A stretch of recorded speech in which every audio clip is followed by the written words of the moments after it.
When Todd McFarlane took up art duties on the Amazing Spider-Man comics in the late 80s, he brought his own signature style to Marvel's flagship character. From the big bug eyes to the more spider-than-man poses. And yes, of course, the so-called spaghetti webbing. But who really originated this highly detailed way of rendering the Wallcrawler's webs? Hey heroes, I'm Josh from Panels to Pixels, and get ready for a whole host of pasta puns, because this is the secret origin of Spider-Man's spaghetti webbing.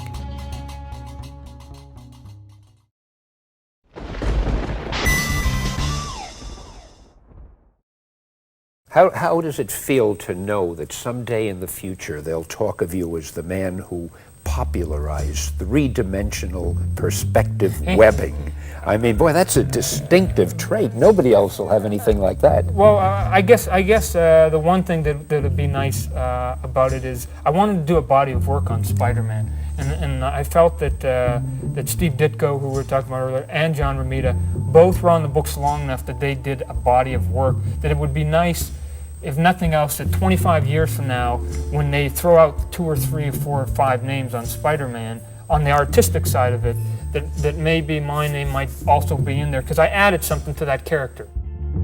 When it comes to identifying the most influential Spider-Man artists, the cartoonists who have defined the way readers perceive the Wallcrawler, there are 3 names that stand above all others.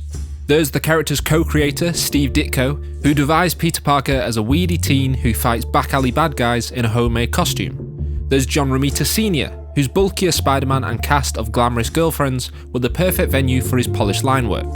And then there is Todd McFarlane, who revolutionised and revitalised the character for a new generation of readers in the 80s and 90s with his detailed sketching and dynamic style. Having carved out a devoted following on DC's Batman Year 2 and Marvel's Incredible Hulk series, it was McFarlane's work on Amazing Spider-Man that propelled him towards comic book superstar status. Beginning with issue 298 in 1988, McFarlane, along with writer David Michelinie, forged a darker, more contemporary portrayal of the Webhead and introduced one of Spider-Man's most formidable foes in Venom. Such a massive runaway hit was Todd's version of the character that the artist was given his own spin-off title, with full creative control to write and draw a new Spider-Man for a new decade. 1990's Spider-Man issue number 1 sold 2.5 million copies upon its release, cementing McFarlane as one of the best-selling comics creators of all time and paving the way for the founding of Image Comics 2 years later. Be it the squished up, legs above the head poses, or the eyes that stretch across the entire mask, almost every artist to put pencil to paper on a Spider-Man comic since the 90s has incorporated some of that Toddy Mac funk. But perhaps McFarlane's greatest contribution to Spidey's iconography is the popularisation of spaghetti webbing. Spaghetti webbing, for the uninitiated, is the term given to the characteristic rope-like webs that are now closely associated with the character. Several individual strands form a core, with many fraying tendrils that continuously loop along the length of the webbing. They look strong and sticky, and kinda gross, but most of all, they look awesome. Legend has it that the webbing got its Italian cuisine themed name when McFarlane, early in his Spider-Man run, was called into the office of editor Tom DeFalco, who ordered the artist to "stop drawing that darn spaghetti webbing thing that you're doing." Fortunately for us, Todd ignored this request and continued to use the style to great effect by depicting the webs spiralling around Spidey like a gymnast ribbon. As it turned out, entwining the titular hero in Tangled Tagliatelle was a time-consuming task, with McFarlane claiming that he could spend up to 2 hours per page just drawing the webs. So neurotic was the Canadian artist noodling that you can actually follow each individual strand of webbing from Spidey's web shooter to the building or runaway vehicle or archenemy's face or whatever it happened to be thwipped onto. Of course, these vermicelli vines have now become the de facto way for all artists to draw Spidey's webs. And thanks to McFarlane's influence, spaghetti webbing has made its way onto film, in video games, and, well, pretty much everywhere. This is just what Spider-Man's webs look like now. But that wasn't always the case. In a pre-Todd McFarlane world, Spidey's webs were traditionally rendered as a series of crosses between 2 lines. Though this net-like webbing was perfectly functional for a shot of the webhead swinging from side to side, it just wasn't going to cut it for the kind of dynamic aerial poses that Todd McFarlane drew, with Spidey slinging towards the reader as seen on the cover of Amazing Spider-Man issue 300. And thus the 3D webbing was born. Or was it? McFarlane, keen to give credit where credit is due, is not shy about revealing where the inspiration for spaghetti webbing came from, and has often cited Michael Golden as the true originator of the linguini lines. Golden, who is best known for co-creating Rogue from the X-Men, as well as his late 1970s work on Marvel's The Micronaut series, is one of those artists who really doesn't get enough credit for his comics contributions, but whose profound influence can still be seen today. Here's Michael Golden's iconic Marvel Universe poster from 1982, which displays our friendly neighbourhood Wallcrawler swinging from those familiar fettuccine fibres.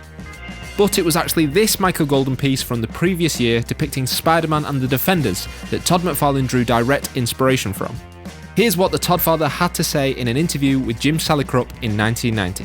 The webbing idea came from an old black and white piece. Years ago, you guys used to put out these black and white portfolios around 1980 or something like that. And there was one piece that was The Defenders by Michael Golden. And for whatever reason, he had Spider-Man in it. He did this great Spider-Man with this funky webbing, and I kept that piece out of all the pieces. And I go, if I ever turn into a comics pro, and if I ever work for Marvel Comics, and if I ever get to do Spider-Man, I'm going to do webbing like that.